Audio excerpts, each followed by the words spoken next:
The nation is paying tribute to the man who was called the oldest teenager in America, Dick Clark, who died today at the age of 82.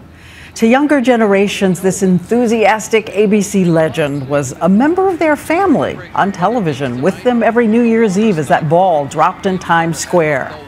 But there are also generations who remember that Dick Clark changed this country, bringing rock and roll into our living rooms, inviting ordinary teenagers to the dance. And by the way, teenagers of all races. ABC's David Muir begins our tribute tonight in Times Square, where for 40 years it was not New Year's Eve until Dick Clark said it was. David. Absolutely right, Diane. It was for so many years Dick Clark ushered in the new year right here in Times Square for America. But as you point out, decades before, he ushered in something else, American Bandstand, breaking barriers and breaking ground for the more than 10,000 musical acts he introduced to America. It's time for America's favorite dance party, American Bandstand. And now, here's the star of our show, Dick Clark. It was the 1950s when this country was introduced to Dick Clark, and he in turn would introduce us to the artists, the bands, the dance moves that would define us. This one's called Rock Around the Clock. Bill Haley. 1, 2, 3 o'clock, 4 o'clock, rock. 5, 6, 7 o'clock, 8 o'clock, rock. He once said it was very simple. We played a record and the kids danced. And he made the way we danced okay for parents who still needed convincing. 1957 it all started. There would be 36 years of American Bandstand on ABC. Those boomers getting their own stage. The twist. There was the hustle. There was Elvis. But Dick Clark made it all okay. After all, he'd warmed up America for rock and roll. From the very beginning, Dick Clark had enormous influence. At just 28 years old, this. You have a combined weekly audience of, let's say, 50 million Americans at least, and you receive 50,000 letters a week from your teenage fans.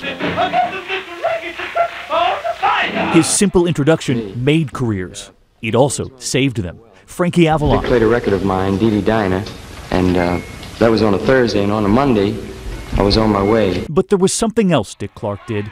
He broke the color barrier on that stage, celebrating black artists ahead of his time, giving Chubby Checker his big break.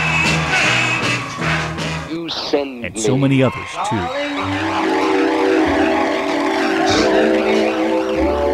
I know you. Ladies and gentlemen, please greet for their first visit, the Jackson 5.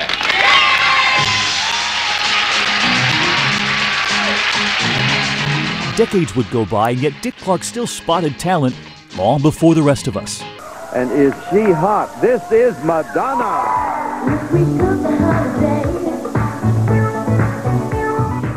Over the years, Clark barely seemed to age. He spoke of America's nickname for him. I have a terrible problem because people keep referring to me as America's oldest living teenager. His ageless look so often the punchline from so many other famous faces. I've been watching Dick Clark ever since I was a little kid.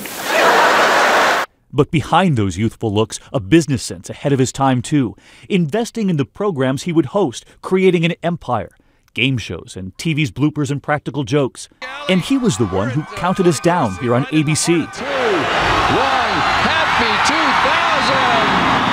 2000! That boy who knew from the start what he wanted to do. I knew when I was 13 what I wanted to do. It's very rare. I walked into a radio studio and saw Jimmy Durante and Gary Moore do a radio show, and I said, wow, what a great way to make a living. Only a stroke would slow Dick Clark down. My speech is not perfect, but I'm getting there. Forever the teenager who never liked to say goodbye, not on New Year's, nor on that stage that broke so much ground. So long. So long. For now, Dick Clark. So long.